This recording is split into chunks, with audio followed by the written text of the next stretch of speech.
Marcus is asking me about the number of Senate members in the Senate, because obviously the number's going up. Look, I think 60 was too few.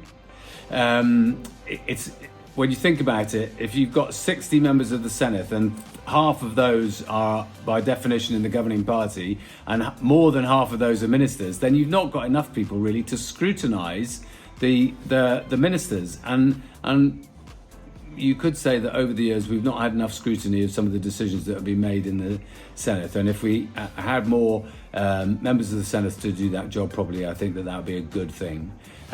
So look, this was a deal with Plaid, and I know there are people who think that we shouldn't be increasing the numbers in the way we are, but I think that 60 was too few from the very beginning. Jeff is asking me about touring musicians, so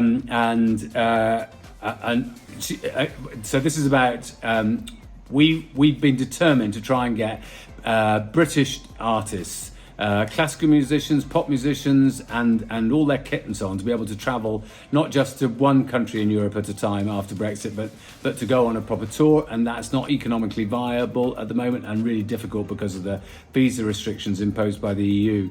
Now, we are determined to try and get this over the line. I've argued about it with a lot of ministers in other countries to try and get them to push the European Commission to give us a deal on this. The truth is, in the end, it takes two to tango. So that's a really bad metaphor when we're talking about touring musicians. But it is true. In the end, the European Commission has to agree this as well. We are determined to try and achieve it. And anything anybody can do to help, persuade other countries in Europe to push the European Commission on this, the better.